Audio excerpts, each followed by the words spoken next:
Hey everybody, we're back again with another episode of Ask ZOEL A Question.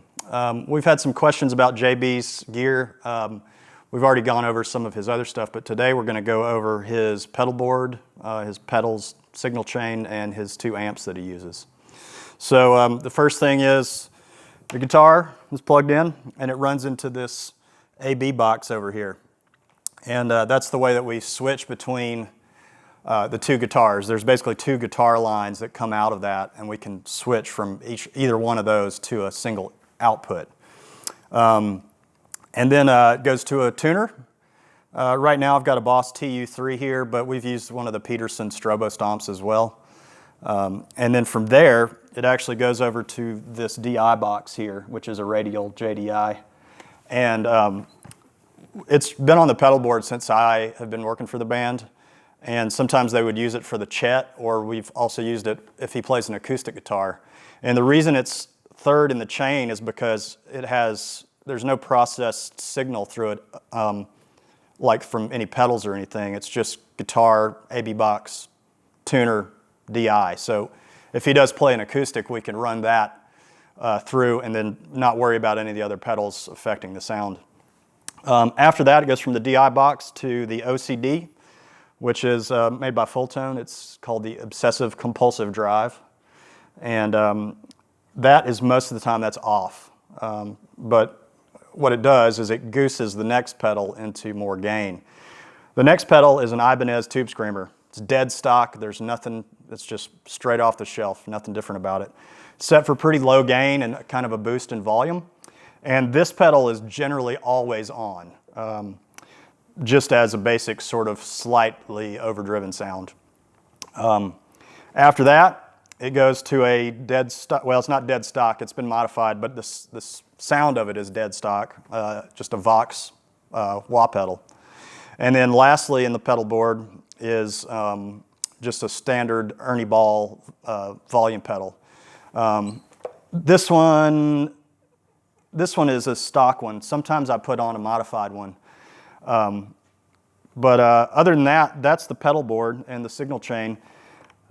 Everything is powered by the Pedalboard, which is a Voodoo Lab product. It's a really good power supply, and I've never really had any problems with it. It's got different voltages, so you can use, if you have pedals that have some other voltages, or you want to lower the voltage on a fuzz pedal or something to get a different sound, it's got those things. Before we go anywhere else, I'll do a basic demo of just the Fuchs amp into the Mesa cabinet. I'm going to do these individually so you can hear the sound of each one, and then we'll combine them at the end of the video. So this is with the tube screamer on. There's nothing else on. So this is what it sounds like.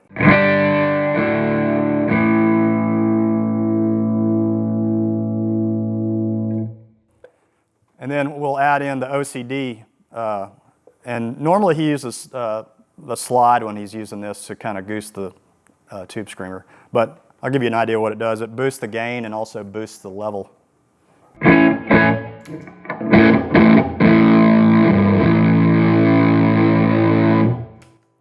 That's a little fuzzy. I don't think he usually turns his controls that high up on his guitar, but that's full-on volume for that pedal and the tube screamer into that amp. So let's talk about this amp now. This is a Fuchs ODS 100. It's a 100-watt amp. And we started using these. We were using Mesa Boogie amps, but JB tried one of Jimmy's Fuchs one day, and he really liked it. So we just got one of those and started using that. So this amp powers this cabinet. This is a Mesa Boogie 4x12, but only half of it works. It was like that before I came on. I think it was when they were trying to reduce stage volume. But so anyway, it's basically a 212 cabinet. This pedal up here, this is a Radial tone bone, which is an AB box. It's really useful because it's got a phase reversal and a ground lift on it, which I use all the time. In certain venues, especially in bigger cities, you have problems with noise. And so I use the ground lift on that to help reduce the buzz and hum when I need it. But anyway, this thing just boosts just splits the signal from the pedal board to the 2 amps. The 2 amps are always both on. There's no switching back and forth. This box just splits them so you can hear both of them at a time. This little Palmer junction box goes in between the Fuchs amp and the cabinet, and essentially it's just a, it can be an attenuator, but it also gives you a XLR out with some cab simulation on it. So we usually run this just in case we have to do any reamping when we release live shows. If there's something wrong with the amps or the microphone is clipping out or something's going on, this just has the signal just straight from this particular amp, so we can take just that channel and reamp it if we need to for recording purposes. So this is a Roland JC120. It's stock. Well, actually, this one isn't. The other one is, but this one has some replacement speakers because we blew one of the speakers in this thing at one point. So it's got some WGS speakers. But this thing's always on, and the chorus is pretty much always on as well. We'll get to that later. So we'll turn this amp off so you can hear this one by itself.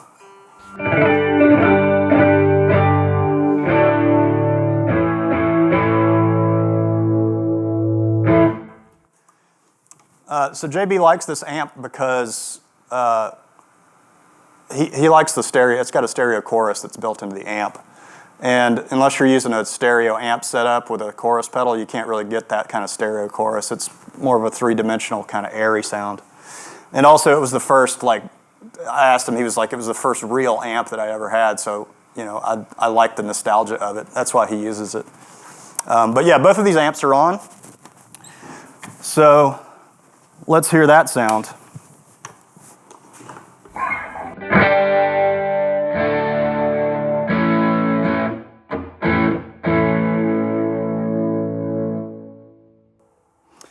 All right, so one of the other cool things about this pedal board is that the wah pedal, when he switches it on, it actually turns the chorus on the JC120 off. It's something that I modified when we were recording Street Dogs in the studio, and it worked so well that we left it in. It's pretty easy to do, but I'll turn the Fuchs off, and you can hear when I turn the wah pedal on, the chorus on this Roland actually shuts off. And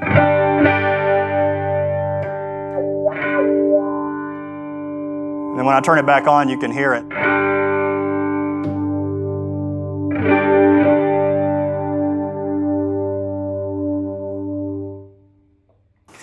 So that's pretty much his amp setup. Let's move on to the other guitar, the Black Washburn, and I'll show you guys the difference in sound between it and the red guitar here. So this is the Black Washburn that he uses for his open tunings and a lot of the Vic Chestnut songs that are tuned a half step down, or actually a whole step down to basically D standard. I've got it tuned to open G right now. We'll do a little slide stuff, and you can hear a lot of times when he does slide solos, he'll use the OCD to get more gain and kind of induce feedback into the instrument.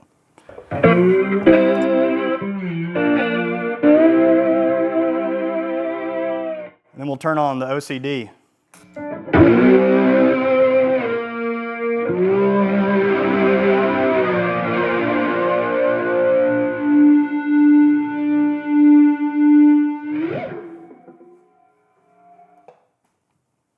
So this guitar's got a little bit more gain, and I think he likes that for a lot of the slide stuff because he can do that sort of feedback kind of solo type of thing. So anyway, that's basically JB's amp and pedal board setup. Got a couple little art pieces on JB's amps here. First one is the bear. It's for Bear, and there's Bear over there. See him rare? Also got a nice big quartz crystal here. This is the tone crystal. It makes the amp sound better. We have a few of these, but this one's the best one.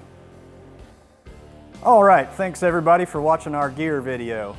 But the real reason we're doing these videos is because we want to let you know about a charity called Feeding America. Feeding America is a national network of 200 food banks and 60,000 food pantries and meal programs dedicated to fighting hunger in the United States. For over 40 years, Feeding America has responded to the needs of people struggling with food insecurity, If you are able, we would ask you to donate to this organization that does so much good work in communities across this country. A link to Feeding America is in the description below this video. Thank you, and be well.